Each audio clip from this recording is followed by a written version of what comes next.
Bapak, Ibu, Saudara-saudari, adik-adik para sahabat Yesus di Paroki Santo Yosef Medari dan di Stasi Santo Thomas Sayegan, dan juga para sahabat Yesus dimanapun Anda berada. Salam sehat, semangat selalu. Marilah kembali kita belajar ilmu sejati pada hari Kamis tanggal 6 Mei tahun 2021, hari biasa pekan kelima Paskah. Kita mengawali belajar ilmu sejati kita dengan berdoa. Dalam nama Bapa, Putra, dan Roh Kudus. Amin.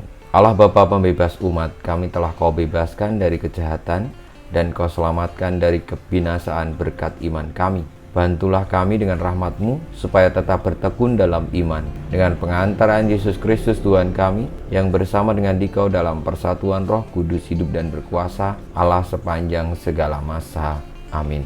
Para sahabat Yesus terkasih, kita akan belajar ilmu sejati dari Injil Yesus Kristus menurut Yohanes bab 15 ayat 9 sampai dengan 11. Dalam amanat perpisahannya, Yesus berkata kepada murid-muridnya, "Seperti Bapa telah mengasihi aku, demikianlah juga aku telah mengasihi kamu. Tinggallah di dalam kasih-Ku itu.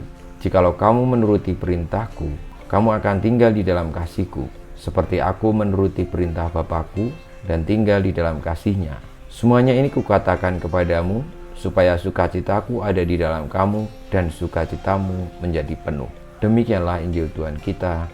Terpujilah Kristus.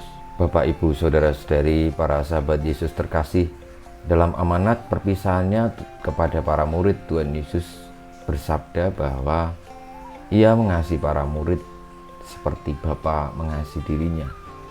Dan karena kasih itu pula Kristus tinggal di dalam Bapa, dan Kristus menghendaki agar para muridnya juga tinggal di dalam dirinya. Sebagaimana Tuhan Yesus menuruti kehendak Bapa, maka siapapun yang tinggal di dalam kasih Tuhan Yesus akan menuruti segala kehendak Tuhan Yesus yang menuntun kepada Bapa. Tujuan dari itu semua adalah agar sukacita yang diperoleh Kristus dari Bapa, dari Tuhan Allah, juga dialami oleh para murid, dan akhirnya juga setiap orang yang tinggal di dalam kasih Tuhan Yesus mengalami sukacita. Dan sukacita yang dialami itu ketika tinggal di dalam kasih Tuhan, maka akan sungguh-sungguh penuh. Kita semua dituntun untuk bersatu dengan Kristus, tinggal di dalam kasih-Nya, dan tujuannya adalah sukacita, keselamatan, kehidupan. Marilah kita semua tinggal di dalam kasih Tuhan Yesus yang begitu luar biasa bagi umat manusia, tidak ada batasnya, sehingga kita pun mengalami sukacita itu karena diselamatkan, dan boleh juga untuk mengajak orang lain, sesama kita siapapun itu, mengalami kasih yang sama dan juga memperoleh sukacita. Dalam hidup sehari-hari, kalau kita dikasih, kita akan bahagia, kita akan memperoleh sukacita. Dan itu menjadi hal yang wajar, bahwa sebenarnya salah satu hal yang membuat kita bahagia adalah dikasih dan mengasihi. Tuhan Yesus menuntun kepada kita untuk mengasihi dan dikasih.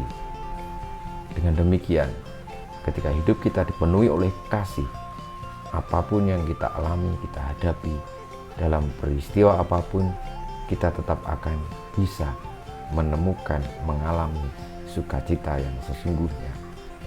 Marilah saudara-saudariku, sabda Tuhan Yesus ini menjadi pegangan bagi kita untuk selalu tinggal di dalam kasih-Nya, sehingga hidup kita juga penuh kasih dan berbagi kasih dengan siapapun, yang membawa kita semua kepada sukacita hidup sesungguhnya, yakni keselamatan bersamanya.